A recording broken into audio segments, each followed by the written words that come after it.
Hi guys, my name is Emma and I'm an architecture professor. Today we're going to be talking about point, line, plane, and volume and why understanding these as concepts is helpful for your architecture education. So I'm looking over here because my notes are over here. So to, on, to understand where all this starts, we have to understand that a point is an object in space. It's a thing that is in one spot in space. A lot of times, as architects, we'll use this to measure different points on a site, or maybe when we go measure a building, we'll pick one point, usually the corner of the building, to be our base point, and then everything from there we measure off of there, and all of the measurements in a project can go back to that one point that we know the location of. So a point is one object in all directions. In math, to go from a point to a line, you'll move that point from A to B. It can also be thought about, and it's easier for our purposes to think of a line as a bunch of points in one direction.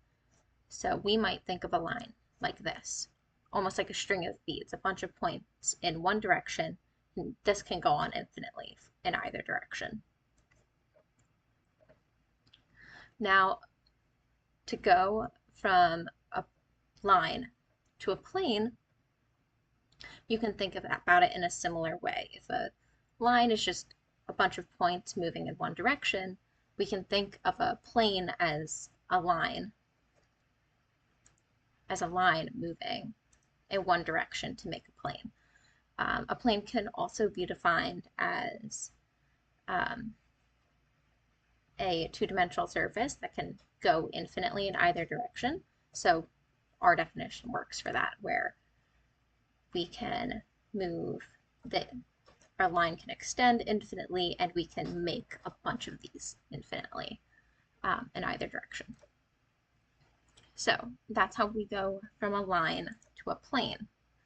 To go from a plane to make a volume, we take the same steps. So if we think about that a line is just a bunch of points moving in the same direction, and a plane is just a bunch of lines moving in the same direction, going from plane to volume, we do that in the last direction that we have, which is up, to move into three-dimensional space. So we'll stack a bunch of planes on top of each other. You could think about this as taking a bunch of cardboard and stacking it on top of each other until you have a box. That's how, especially when working in these 3D softwares like Rhino or SketchUp, it's helpful to think about lines and planes. So now that we're in this three-dimensional world, we can start to move back and forth between these things. I know that if I have a volume, I can just cut it into a bunch of planes, make it into a line, and find the points of it, and make that happen. So why the heck is this helpful at all? There's a couple reasons.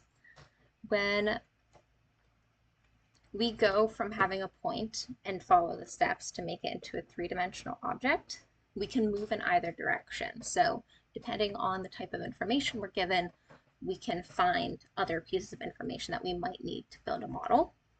This is also the language that these 3D modeling softwares work in. So things like Rhino and SketchUp are volume, planes, and line based. So once we understand how to work between points and how to make points into volumes, we can speak the programs like language. You can think of it like that, and then it's a lot easier to understand how to use these tools. On the side here, and these little pop-up ones to see like, oh, I have a weird shape. How can I make this into something I can actually build with? Once you understand the language, you can start figuring out what tools you can use to find the rest of the information that you need. In the next portion of this video, I'm going to go through examples of how this is actually helpful and how this can play out either day-to-day in school or once you get into the professional world. So now that we know that this is the language that our programs use and a way that we can move back and forth between types of information. I'm gonna go through some examples so you can see examples about how this is actually helpful.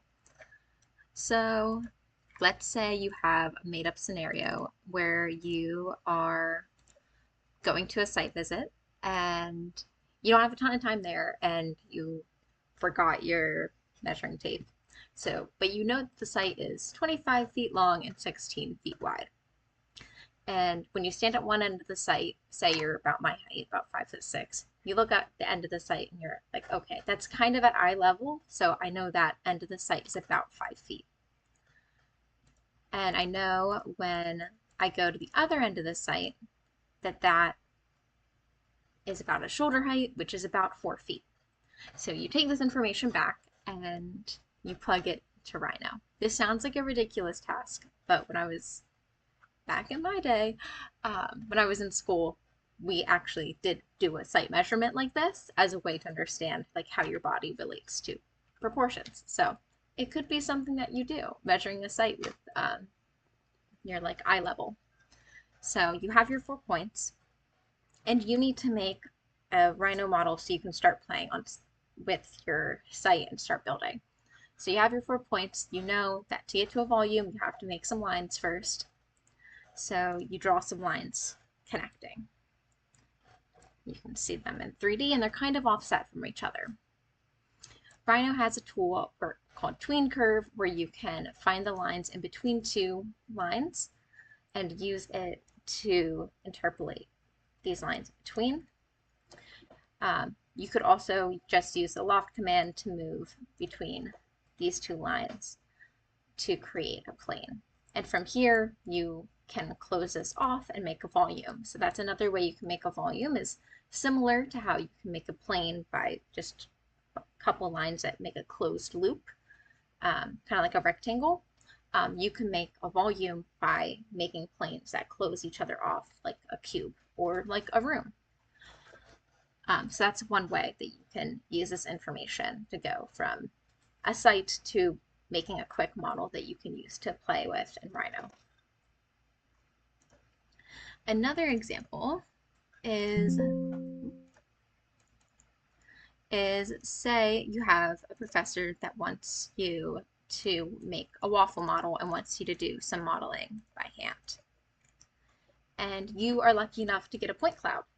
These are something that in practice I've used before. Point cloud models, basically they go out with a camera and they take this laser camera and it shoots a bunch of lasers, and every time it hits, it records that point, and then it gets put into a cloud, into a 3D software, and you get this point cloud. But your professor wants you to make a waffle model out of it. So you know a waffle model is basically a bunch of planes that intersect each other, and it ends up looking like a waffle, and it's something that you make out of cardboard typically. So you know that you need to go from having all these points to having a bunch of planes to build the volume of your site. So first thing you're going to do is you're going to connect all of your lines in one direction. So we have our lines, and then we know that a plane can also be defined by having a closed loop. So we're going to build out the bottom of our frames so we have like a flat surface for our thing to build, to sit on. And then because it's a waffle model, we need to do this in both directions. So we're going to do that, build our lines first, close them off to make some planes. And then in real life, you would take these shapes, print them onto some paper or print them onto cardboard or laser cut them and build your waffle model. But because we're living in this digital world at the moment, I'm going to extrude them so that you can see what it would look like. And now you've built a waffle model that looks similar to your site. And you could get as detailed with this as you want. I did like 8 in each direction, but if you wanted this to be even more detailed, you could make an even denser grid and have a much more detailed site model. So those are 2 examples of how this could be helpful on site for making sites or just in school. Another example is maybe you have designed this roof, just a pretty typical roof, and you have this little bump out for some windows. And your structures professor wants you to design the trusses for the inside. Like, okay, how do I do that? So first, what I would do is I would take the points on either end, and I'd find the points for this little bump out that we have here. Let me just turn off all of these layers. Oops. And I would take those points. So if I go into front view, we have the points of our truss. Then I would use my lines to connect them and start making some planes so we can start to see the rough shape of our roof. Then, because we've been asked to make some trusses, you'll go in and infill all your trusses. So you're going to fill those in. You're going to do it for your normal ones and for the ones that have your pop out. And we know that both ends of our roof are the same because that's how we designed it. But if you've ever bumped your head up into an attic, you know that there's not trusses just at the either end. There's a bunch in between. So you need to make all the trusses that live in between. And then you'll use the extrude command to extrude these to make them three-dimensional. And now we have our trusses. But your roof's not done. You still have to close it in. So you'll start using different planes to close it in. And now you have the volume of the roof that you've designed. And you have trusses. And trusses are basically planes that keep our volume standing up. So that's just a couple examples about how you can move, how using point lines and planes actually works in real life, both for an actual roof and also for building a site in Rhino and building sites for your physical models. I hope this was helpful.